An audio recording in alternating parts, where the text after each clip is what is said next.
Namanya pro kontra ini kan selalu ada ya. Nah, tentang Pertalite terutama itu kan memang kami tidak mendukung ya tentang kenaikan tersebut, tapi kami mencoba untuk objektif. Nah, pemerintah kita ini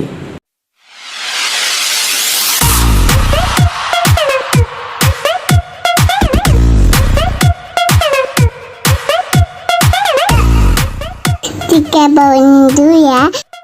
Ada demo BBM naik gitu ya. Ya. Jadi demo itu memang dibolehkan karena memang diatur oleh undang-undang dan itu merupakan hak asasi manusia. Namun demo seperti apa yang dibolehkan, yaitu demo yang mengikuti aturan. Misalnya tahu batasan waktunya satu, yang kedua yaitu tentang materi tuntutan dari pendemo itu bukan hanya bentuk tertulis saja, bukan hanya bentuk lisan saja, tetapi harus dituangkan dengan sungguh-sungguh dalam rangka untuk memperjuangkan aspirasi masyarakat. Nah, yang namanya tuntutan tidak boleh itu memaksa. Kalau memaksa itu namanya bukan menyampaikan pendapat, tapi pemaksaan. Nah, yang paling penting dalam demo adalah bagaimana pendemo ini juga menghormati hak-hak orang lain, hak-hak masyarakat umum yang tidak melakukan demo tapi beraktivitas kerja. Jangan sampai hak-hak mereka ini karena pendemo ini maunya seakan-akan memperjuangkan masyarakat tapi menyakiti hati masyarakat. Nah, itu tidak boleh. Misalnya nutup jalan sampai berjam-jam sehingga masyarakat lain, kan kita nggak tahu, ada orang sakit, ada orang yang hamil, macam-macam lah. Nah, ini juga harus dipikirkan oleh para pendemo itu.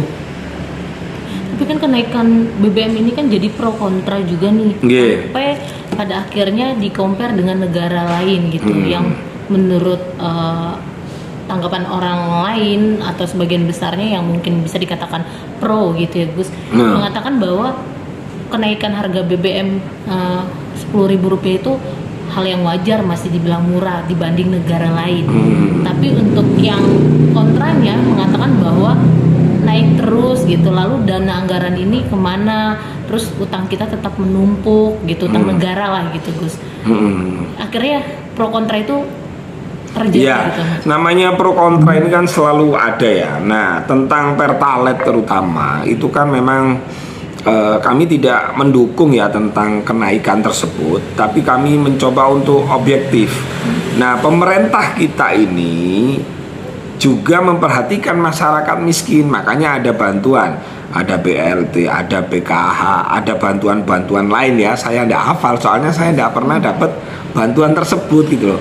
Tapi yang saya dengar memang di beberapa hampir seluruh penjuru tanah air itu ada bantuan pemerintah yang tersalurkan untuk masyarakat yang tidak mampu gitu loh. Nah, lebih baik disubsidikan ke mereka langsung.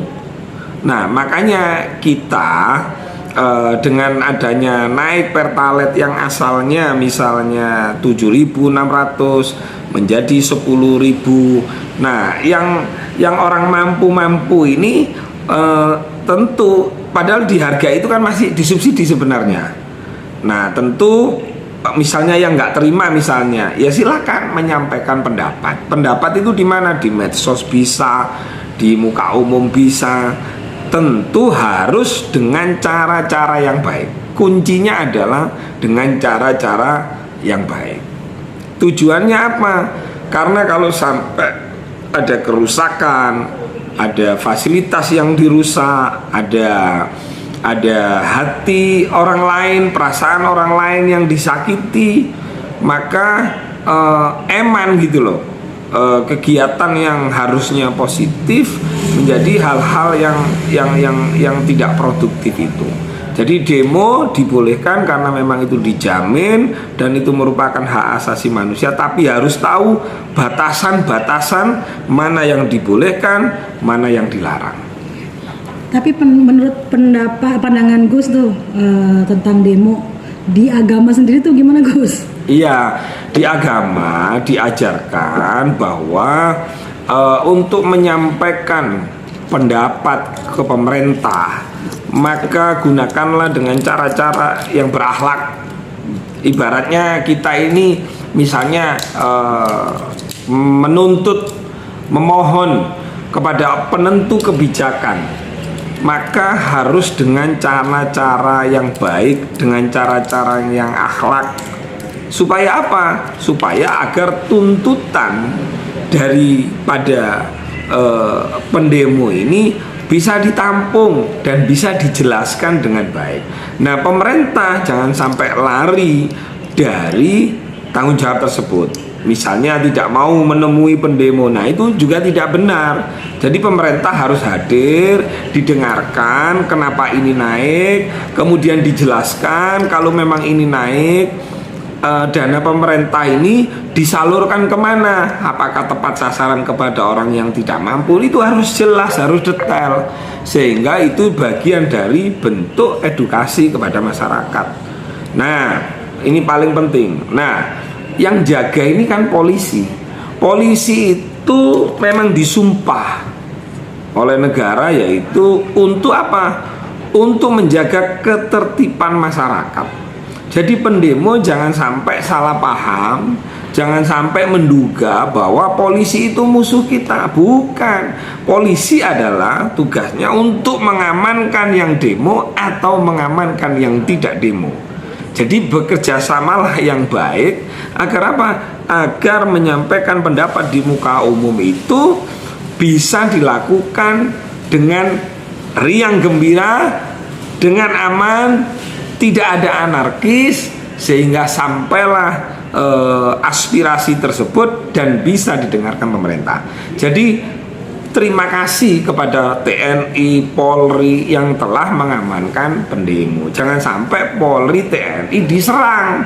Nah itu nanti keliru. Nanti akhirnya berangkat niatnya nawaitu memperjuangkan masyarakat, akhirnya berakhir di penjara karena telah berbuat hal-hal yang tidak diperkenankan oleh hukum yang berlaku di Indonesia itu. Tapi bagaimana Gus hukumnya untuk pelaku, atau apa hukumnya untuk pelaku si penjual, contohnya si karyawan SPBU ataupun si pemilik kendaraan mobil mewah yang masih menggunakan Pertalite gitu? Jadi gini ya, kalau memang kategori mewah, mobilnya kategori mampu, maka sebaiknya bersedekahlah. Gimana caranya? Belilah bahan bakar yang sesuai dengan anjuran pemerintah. Karena hukumnya haram ketika misalnya ini bahan bakar haknya orang miskin, misalnya haknya orang tidak mampu, lalu kita yang kaya beli produk itu, maka itu haram, itu dosa, itu haram itu. Ya. Jadi yang makanya tujuan daripada ini semua pemerintah yang kaya bersedekah melalui BBM tadi itu, gitu loh. Tapi pada kenyataannya kan sulit ya Gus ya. Pada kenyataannya itu banyak betul. Jadi begini, saya minta Pak Erick Thohir selaku Menteri BUMN, yang mana Pertamina itu di bawah naungan beliau, buatlah aturan. Jadi sebelum masuk itu buatlah aturan mana mobil yang menggunakan Pertalite, mana mobil yang menggunakan Pertamax. Nah, sehingga sebelum masuk itu jangan sampai eyel-eyelan di tempatnya BBM tadi itu. Kasihan penjaganya. Iya, kalau penjaganya SDM-nya bagus, pinter. Nah, kalau enggak jadinya ribut nanti.